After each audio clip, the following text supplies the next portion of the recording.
I've got to ask you about the Hillary Clinton emails. Yet again, I thought this issue had gone away. Yeah. But yet again, it is resurfaced. And again, led by Trey Gowdy, the chair of this phony Benghazi committee that John Boehner appointed. But it does look like the Republicans are running the anti-Hillary campaign. And, you're president of Correct the Record. Yeah. And you're quoted in Politico this morning talking about it. They're running the anti-Hillary Clinton campaign from the House of Representatives. It is absolutely the clearest strategy that you have ever seen. The Republican field is a clown car. It's a mess. They can't land a punch on Hillary Clinton because they're all fighting amongst themselves. They have Trump detracting from whatever message they're trying to get out. The only people that are really running a campaign at taxpayer expense, right, is this Republican-led Benghazi committee on the Hill. It is a committee that's never accomplished anything. It's a committee that's never found anything. It's a committee that's never proved anything. It's a joke. It is a complete and utter joke. And let's remind us, all of us, that this is on top of 2 years of hearings by Darrell Issa. Right. Before.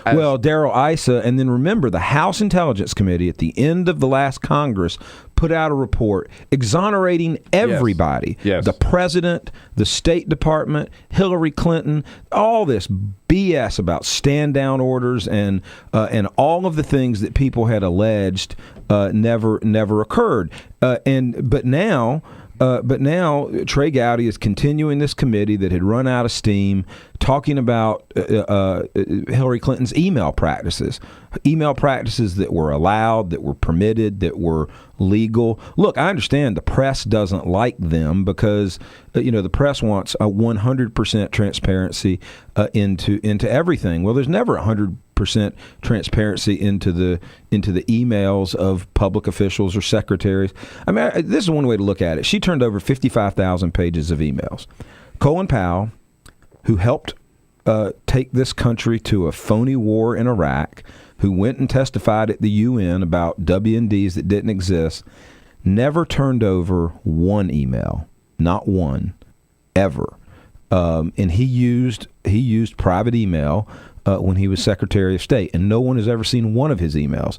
She turned over 55,000 pages, and incidentally, the fact that she used private email has been in the public domain for years as a result of this Russian who's now in a Ukrainian prison who hacked Sidney Blumenthal's email. So we knew, the public knew Hillary Clinton had a private email address. Trey Gowdy didn't discover that, even though he would like to say that he has.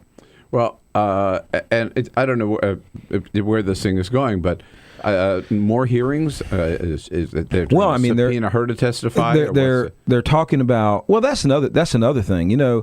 They subpoenaed Sid Blumenthal, and they actually sent a federal marshal. Spent a whole day. They sent a federal marshal to his home to deliver a subpoena when he had always telegraphed that he would be a cooperative witness. He didn't need a subpoena. This was just another example of them. It's a stunt. The whole thing is a stunt. It's a political witch hunt at taxpayer expense.